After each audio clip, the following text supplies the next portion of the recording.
Minka Kelly awkwardly shut down Jenna Bush Hagers' question about her boyfriend. Dan Reynolds leaving the host baffled on what to say next.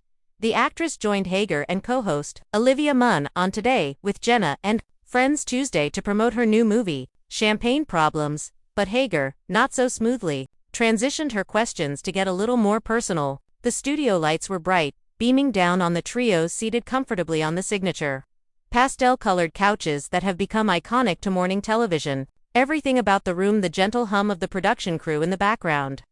The warm-toned set design, the subtle excitement of a live audience suggested a typical friendly interview, but as soon as the conversation drifted toward personal territory, that predictable calm shifted.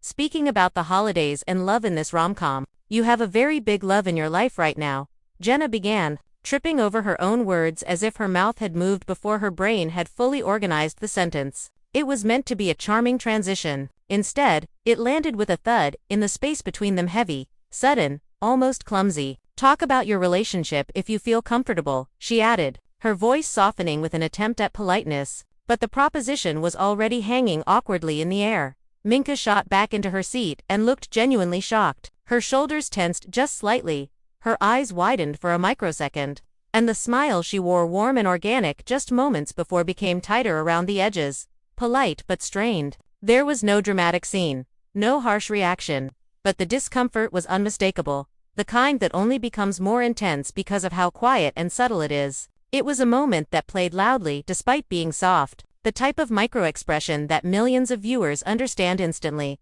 The room didn't fall silent, but there was a palpable shift, in energetic drop that only live television can capture so vividly. Even people watching from home felt the tension seep through the screen. Minka looked like someone who had mentally prepared to talk about her film, her craft, maybe even some light-hearted holiday memories, anything except the deeply personal details of her relationship with Dan Reynolds, the frontman of Imagine Dragons. She has always been a private person, preferring to let her work speak for itself rather than her personal life becoming the headline. But despite Minka's clear discomfort, Jenna pressed on with the curiosity of someone who didn't yet realize she had stepped outside the boundary of her guest's comfort zone. She brought up a recent birthday message Minka had written for Dan, an affectionate, heartfelt post that fans had swooned over online. Jenna took that post as an invitation, a window she assumed was open wider than it actually was. She described the message as beautiful, emphasizing the word with a light smile, perhaps hoping that the compliment would ease the tension, but it didn't. "Yeah, it was beautiful," Minka muttered, the hesitation in her voice revealing everything she didn't want to say. Her eyes drifted slightly off camera, the classic silent plea for assistance that every publicist recognizes instantly. "Help me navigate this without making it worse." Her breathing seemed to slow just enough to steady herself, her posture subtly straightening as if trying to build an invisible wall around herself. This wasn't anger. It wasn't hostility. It was the soft, extremely human instinct of someone trying to protect something precious from the public gaze. "I'm very lucky. He's a really good guy," she added, offering a bare-bones answer, just enough to remain polite. But the brevity of her response, the way it felt like the period at the end of a sentence, made it clear she was done discussing it. Jenna, perhaps realizing belatedly that she had misread the situation, let out a nervous laugh. It wasn't mocking or dismissive, it was the vulnerable laughter of someone suddenly aware of their misstep. Someone trying to diffuse tension while simultaneously stumbling through it. "Sounds like you don't want to talk about it." "That's fine," she said, her voice cracking with embarrassment. The moment could have continued spiraling into unease, but Olivia Munn, seated next to both women, leaned in with the social intuition of someone who has weathered her fair share of awkward on-air moments. Without hesitation, she rescued the conversation with a personal memory, sharing her experience working with Dan on a music video. She described him as so kind, adding that she genuinely loved the musician. Her voice was calm, steady, and filled with warmth. No probing questions, no uncomfortable push, just a gentle, positive recollection meant to shift the emotional atmosphere. Her timing was perfect.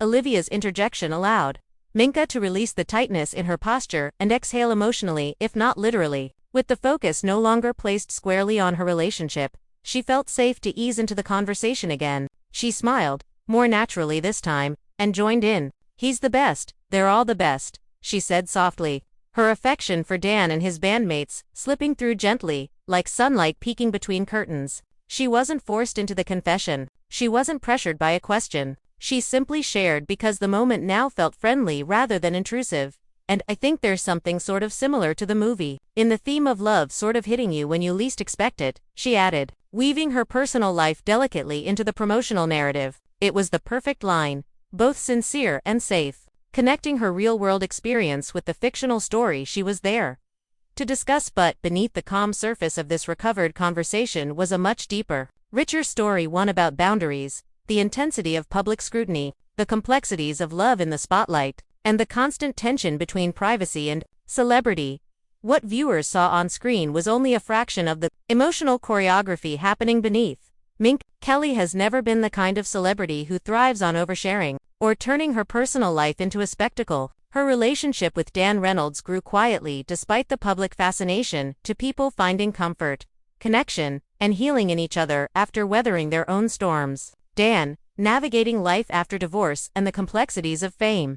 And Minka, a woman who has experienced the highs and lows of Hollywood scrutiny, found in each other a gentle refuge that they chose to nurture privately. Their bond wasn't designed for tabloid consumption or morning show dissection. It was something delicate, something intentional, something protected. So when Jenna pushed that boundary unintentionally, but undeniably, it wasn't merely a moment of awkwardness. It was a collision between two different worlds. The world of a public-facing interviewer whose job is to connect dots for viewers, and the world of a private individual who has learned that love often thrives best when sheltered from the noise.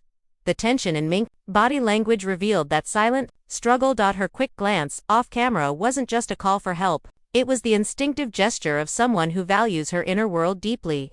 Someone who understands that once a topic becomes public fodder, it becomes nearly impossible to pull back. This is a truth that many celebrities come to learn painfully over time. A single sentence spoken on camera can birth 100 articles, 1,000 tweets, and 1,000,000 assumptions, many of which spiral far beyond the truth. Olivia Munn's intervention shined in this moment specifically because she understood the delicate balance. She has lived through her own complex public narratives, relationships dissected by gossip sites, opinions amplified without her consent, private matters dragged out for drama. She knows the sting of strangers assuming they know her, the ache of being misrepresented. So when she stepped in, it came not just from professionalism but from empathy.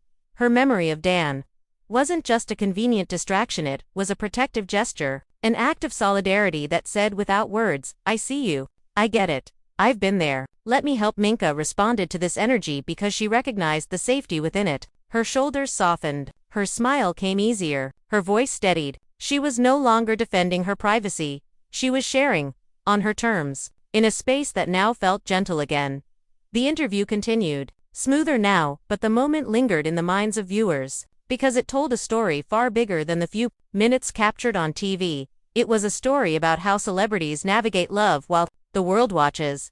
It was a story about how boundaries get tested, sometimes accidentally, sometimes intentionally, and how important it is to hold those boundaries firm. It was a story about friendship between women, the unspoken signals and rescues, the sensitivity required to read a room and adjust gracefully.